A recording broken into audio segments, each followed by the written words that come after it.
Caso que ganhou grande repercussão aí, grande revolta nas redes sociais, enfim, a gente vai acompanhando por aqui e qualquer novidade a gente traz. Agora, girando o noticiário, Cássio, e falando novamente também de um assunto que traz revolta, que traz tristeza, porque a atriz Samara Filippo denunciou que a filha de 14 anos foi vítima de racismo dentro do colégio que ela estuda na Zona Oeste de São Paulo, um colégio ali de alto padrão, viu? Sobre esse episódio lamentável, a gente conversa agora com o advogado criminalista Fernando Vigiano, que já está por aqui com a gente. Doutor, bom dia. Muito obrigada mais uma vez por nos receber aqui, por nos atender no Manhã Band News. Já quero começar te perguntando, doutor, porque neste caso, inclusive, a atriz está pedindo ali a expulsão, as alunas estão suspensas e agora ela pede a expulsão, então, destas alunas que cometeram esse crime de racismo com a filha dela. Nesse caso, que a gente está falando aí de menores de idade, apesar de serem adolescentes de 14, 15 anos, quem deve responder de fato? São as adolescentes ou os pais? Como é que fica olhando à luz da lei? Bom dia mais uma vez. Bom dia a todos. Em caso de crimes praticados por menores de idade, independente do tipo de crime, são os menores que irão responder. Então, essa falsa percepção que os menores podem sim cometer algum tipo de crime e não serão punidos, não procede. Em verdade, quem trata disso é o ECA. Eles receberão, se condenados, medidas socioeducativas que, dentre elas, inclusive, cabe sim o cárcere. Então, no rol do ECA, há várias medidas socioeducativas em que o juiz irá sentenciar esses menores infratores, desde uma simples advertência até a internação. Então, essa falsa percepção que os crimes praticados por menores de idade restam impunes não procede no nosso país. No caso em estudo aí, vai precisar, obviamente, ser apurado. Trata-se de um crime gravíssimo, um crime horroroso e que, sim, eles devem ser processados, né, através do Estatuto da Criança e do Adolescente e, eventualmente, com uma eventual condenação, o juiz irá aplicar alguma dessas questões que eu comentei logo no início. Inclusive, eu gostaria de perguntar para o senhor também, doutor, em relação, né, quais medidas que, nesse caso, a atriz, a Samara Filippo, pode tomar? Ela já registrou boletim de ocorrência na Polícia Civil, você trouxe também, né, que isso fica a cargo do próprio Estatuto da Criança e Adolescente, né, do ECA, de fazer também essa investigação, mas ela pode entrar com uma representação contra os pais dessas alunas que cometeram o crime de racismo, até porque essas estudantes são menores de idade?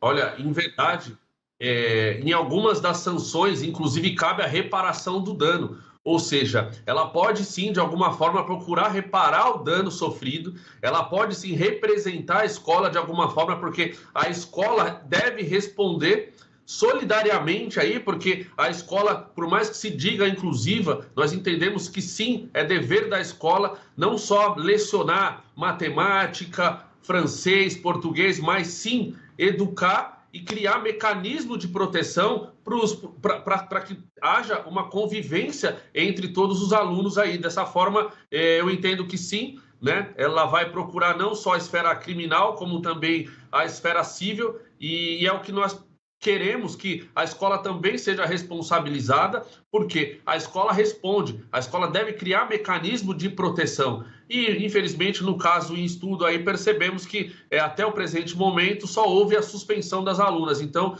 a punição tem que ser severa, não para servir de exemplo para os alunos que, infelizmente, cometeram esse crime bárbaro, horroroso, por assim dizer, mas para os demais, para que os colegas vejam, para que a notícia se espalhe. Porque se não pode ser pelo amor, vai pela dor. Se as pessoas não são conscientes, tem que entender que as penalidades são graves, com a expulsão da escola, medidas socioeducativas que o juiz irá analisar cada caso a caso, e também a questão de responsabilização patrimonial para repor, de alguma forma, o dano sofrido pelas meninas.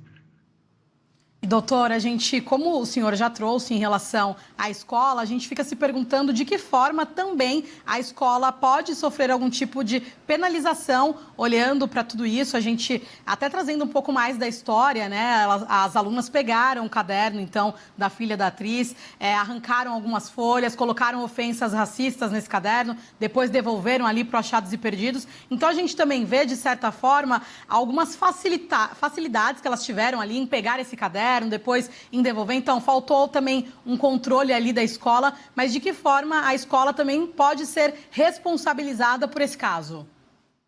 Eu entendo que pela omissão.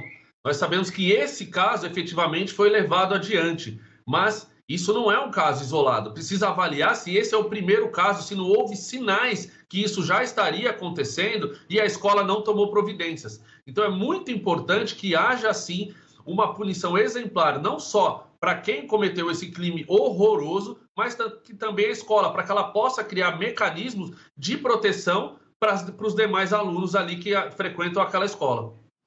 A gente tem falado muito nos últimos tempos, doutor, sobre uma educação antirracista. E estamos vendo em algumas escolas, em algumas instituições até, se levantando em relação a isso, colocando algumas alternativas, algumas medidas. Eu não sei dizer de fato se esse colégio tem, mas poderia ser alguns dos pontos aí a serem discutidos e serem colocados de fato em prática, como até uma correção por tudo isso, todo esse dano que está sendo causado, e para que não aconteça com outras meninas também, com outros meninos, esse crime de racismo dentro do ambiente escolar, né, que é para ser um ambiente de aprendizado. Sim, esse fato que você levanta, essa bandeira que você levanta, é a que todos nós queremos. Não basta você não ser racista, você precisa ser antirracista. Por quê? Se elas cometeram essa atrocidade com os seus pares numa escola, nós sabemos que é uma escola de alto nível, você imagina como que essas pessoas que praticam esses atos irão ter sua conduta com a atendente da lanchonete. Se elas fazem isso com seus próprios pares, como vão fazer isso com o porteiro? Como elas vão se portar no shopping center? Como elas vão se portar na sociedade? Por isso, a punição precisa ser exemplar. Precisamos, sim, acabar com o racismo no nosso país. E não há outra forma a não ser com severas punições, seja a expulsão da escola, reparação do dano e, no caso, o fato de serem menores, medidas socioeducativas para que elas frequentem algum ambiente de estudo, para que elas possam efetivamente, obviamente, nós sabemos que no ECA, algumas sanções não poderão ser aplicadas para elas se fossem cometidas por adultos, mas há, sim, no nosso Estatuto da Criança e Adolescente, sanções, medidas socioeducativas para que elas possam, no futuro muito próximo, entender a gravidade dos fatos cometidos e não só ela, mas os seus pares, com quem elas frequentam, possam sim tomar uma lição que, infelizmente, nós não queremos vingança, nós só queremos justiça e um aprendizado para esses menores, para que, no futuro muito próximo, eles entendam que essa conduta horrorosa, se praticado a maioridade, trata-se de um crime inafiançável com penas severas. Perfeito, doutor. Muito obrigado pela sua participação, trazendo mais esclarecimentos sobre esse caso de racismo que aconteceu com a filha da atriz Samara Filippo, que ela apenas aí trouxe aí todo esse caso, esse